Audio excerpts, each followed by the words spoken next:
విదేశాంగ మంత్రి సరిగా సమాధానం చెప్పలేదన్నారు మంత్రి ఉత్తమ్ కుమార్ రెడ్డి. రఫేల్ యుద్ధ విమానం కూలిపోయిందని సిడిఎస్ అనిల్ చౌహాన్ స్పష్టం చేశారన్నారు. ఇదే విషయాన్ని రాహుల్ గాంధీ అడుగుతుంటే ఎందుకు సమాధానం చెప్పలేదని ప్రశ్నించారు మంత్రి ఉత్తమ్. కాంగ్రెస్ నేతలు అడిగే దేశద్రోహులు అంటున్నారంటూ ఆగ్రహం వ్యక్తం చేశారు. ఇక సిడిఎస్ అనిల్ చౌహానే ఈ విషయాన్ని చెప్పారు. ఆయన్ని కూడా దేశద్రోహి అనగలరా అంటూ ఫైర్ అయ్యారు ఉత్తమ్ కుమార్ రెడ్డి.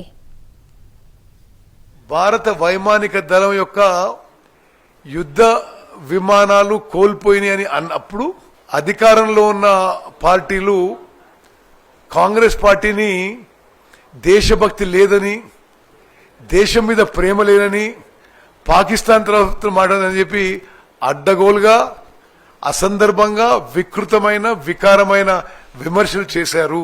మేము స్పష్టంగా చెప్తున్నాం కాంగ్రెస్ పార్టీ పక్షాన, మన భారతదేశం యొక్క త్రివిధ దళాలు ప్రత్యేకంగా ఇండియన్ ఎయిర్ ఫోర్స్ పాకిస్తాన్ పై గొప్ప విజయం సాధించాయి. మేము మనస్ఫూర్తిగా త్రివిధ దళాల్లో ఉన్న ప్రతి సైనికుడికి మేము అభినందనలు శుభాకాంక్షలు తెలియజేస్తున్నాము. వారి వీరత్వం శౌరత్వంకి మేము సల్యూట్ చేస్తున్నాము. కానీ ఏమన్నా మరి వేరే అన్ని విషయాలు కూడా ప్రభుత్వం తరఫు నుంచి మాట్లాడాలని చెప్పి కోరినప్పుడు మా మీద ఆరోపణలు చేశారు.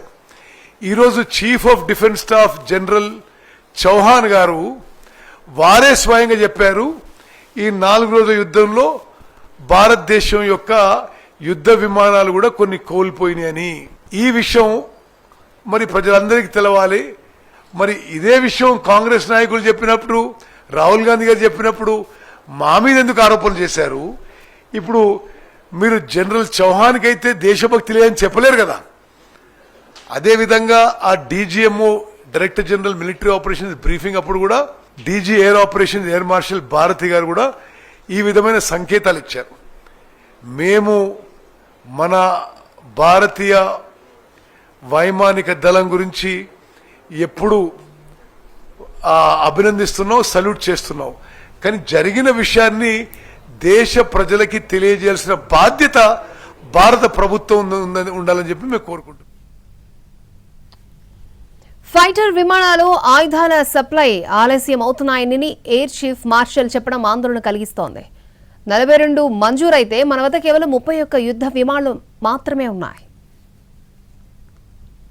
భారత వైమానిక దళం యొక్క చీఫ్ ఏపీ సింగ్ గారు ఏమన్నారంటే, భారతదేశంలో సరిపోను యుద్ధ విమానాలు లేవు. ఆ యుద్ధ విమానాలు కొనుగోలు చేయడంలో కానీ అక్వైర్ చేయడంలో కానీ అక్విజిషన్ ప్రాసెస్ డిలే అవుతుంది. ఇది దేశానికి మంచిది కాదు అని చెప్పడం జరిగింది. నేను పోయిన పార్లమెంట్ డిఫెన్స్ కమిటీ సభ్యునిగా కూడా భారతదేశానికి సరిపోను యుద్ధ విమానాలు, సరిపోను మ్యాన్ పవర్ లేదని కూడా చెప్పడం జరిగింది. ఆ దిశలో భారత ప్రభుత్వం చర్యలు తీసుకోవాలని చెప్పి